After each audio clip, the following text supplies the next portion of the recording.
La da dee, la da da, la da do. Pew, pew, pew. Oh my God!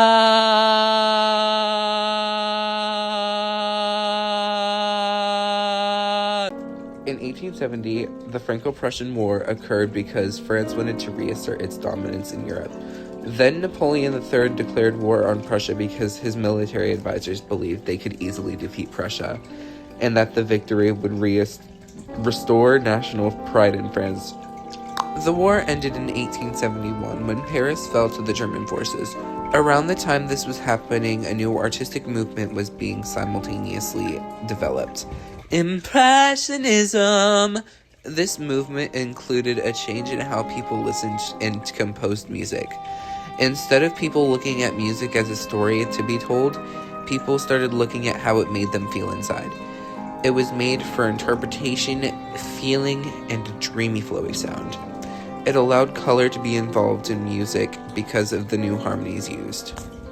This happened because of the shift in the mood with the war. People felt uncertain and out of place because of the chaos with it, and decided to look for ways that they could express themselves. The Impressionist movement allowed people to escape from the reality by using music to become almost like a painter. Some popular Impressionists include Claude Debussy and Maurice Ravel, who are very well known for this time period. Henri Dubarc wasn't as popular and made very few works, but his music did have a powerful impact with his harmonies and melodies that were new, and they showed a lot of emotion. Henri started composing after the war had ended and when the Impressionist movement was becoming more prevalent. This is shown in his music, as his music strays a little bit away from the traditional romantic era that you would hear in other music.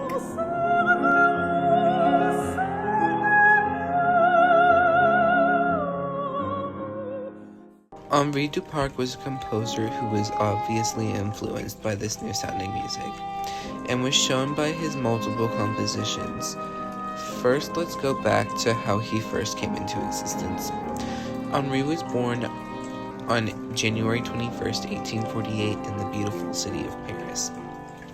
As he grew older, he was seen to develop a keen sense of musical talent. To further his musical education, he decided to attend Jesuit College in Varillois because of one of hundreds of revolutions going on because of France's desire to rule the world. Henri decided to join the Franco-Prussian War. After his service in the military, he met and fell in love with Ellen MacSwiney. They were later married in 1871, which is very soon after his service and leaving the war. They became a lovely dynamic musical duo. In 1874, Ellen got inspiration from an Irish lyricist named Thomas Moore. She took a poem that he had written and made it her own and reworked it into a piece that was more able to fit a musical rhythm. Henri saw this poem and took it in and loved it. He composed a beautiful piece of music to match the emotional tone of the text. And this piece was called... It isn't exactly a word, but more a concept which is very fitting for the Impressionist movement. It's a whisper from the past with a melancholic tone. It is very clear that this was a lamentation for someone who had passed.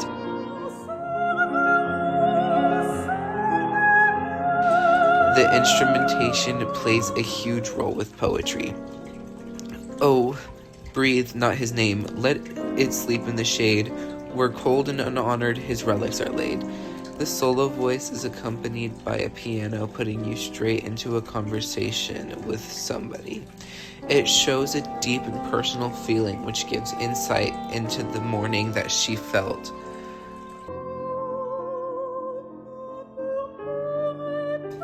Because of this resting that is wanted for the loss of this lover, The long text and legato lines can show the quiet reflection that is being faced. The singer is begging for the dead to be rested, which is shown through the dramatic high notes contrasting with the quickened thought of the piano, which feels like you're being rushed. The voice in the piece isn't overpowering, which is very much on purpose because Henri wanted it to be shown that she is more like an echo who is being remembered. The piece becomes interesting as it moves on because it doesn't become resolved and hopeful, but rather it becomes more restless and agitated. The poem is just adding another layer of meaning to the instrumentation. The writer knows that this moment with their lover is over, but they're wanting to reminisce and still think about it. This is shown through the consistent rhythms and melodies in the piano line. When the piece starts to end, the swelling and loudness starts to ease down, and the singer dies out. Before the final chord, which symbolizes the memory floating away, shall long keep his memory green in our souls. She is restless, and it is shown with the final chord being sustained and unresolved. It shows that her grief is left unattended to.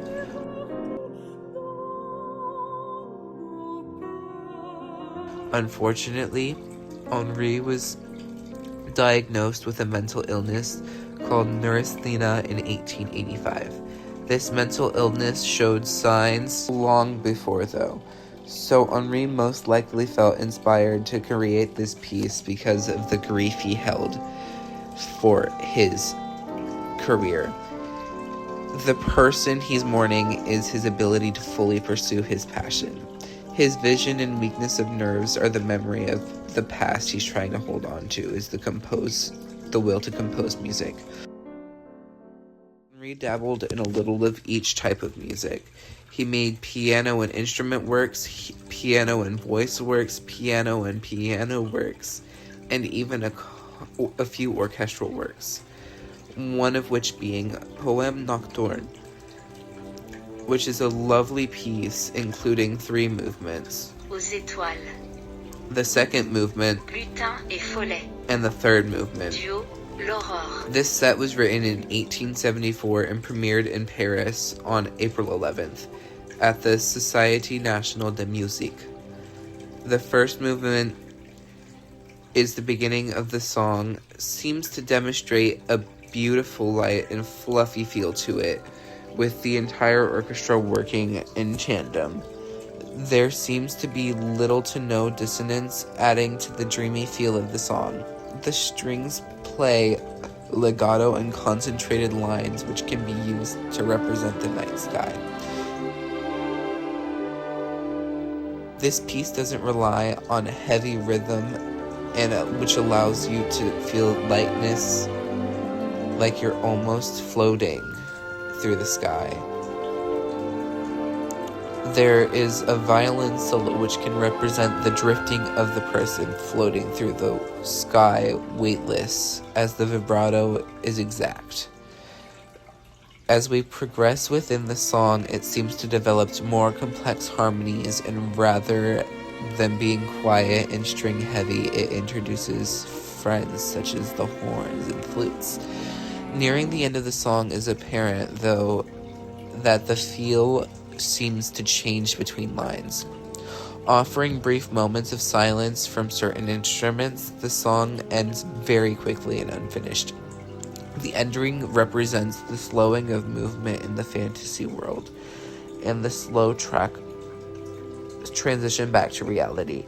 While the first piece is beautiful, Henri slowly started to lose his vision, so he ceased composing and decided to devote his passions to other forms of art, such as drawing and painting.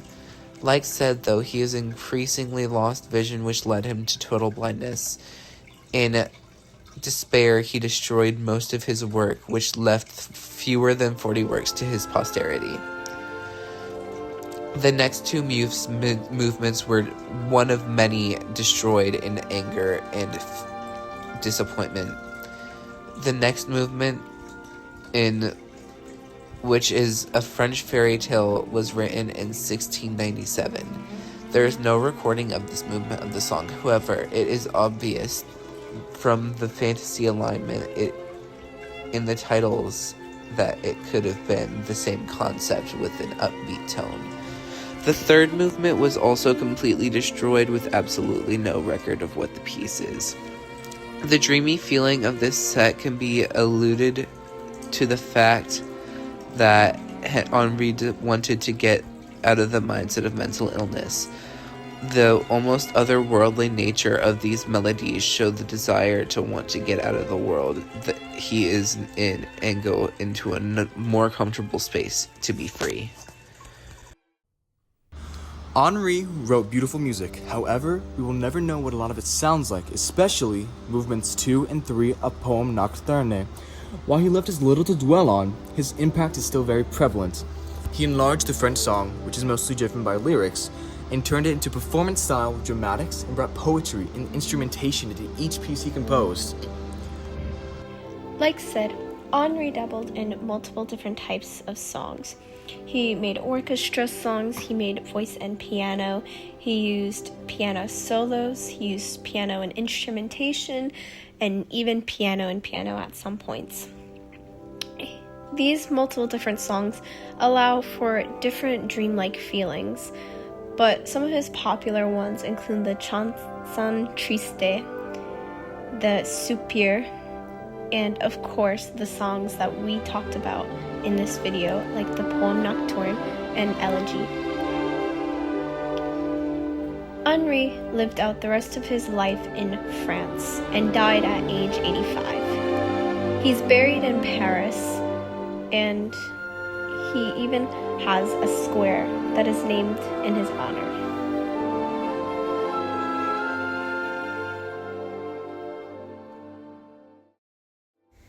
His music has been used multiple times, even nowadays. For example, Elegy can be used in juries, voice competitions, and even in auditions. It allows for you to be able to show emotion, and the high notes are pretty and allow for judging on technique. His other song that we talked about, Aux Etoiles, can be used in set lists where there is nature themes or even fantasy themes, since we talked about how his music has been used to escape from the reality. Henri was able to write music in a deeper way than just with poetry or following 4-part writing. He made a story with violas, flutes, and horns. He may not have been a very impactful French impressionist, but he certainly was in the mix. He was one of many composers who helped bridge the gap between surface-level annotations and deeper understanding of what you're gaining from the color, atmosphere, and instrumentation.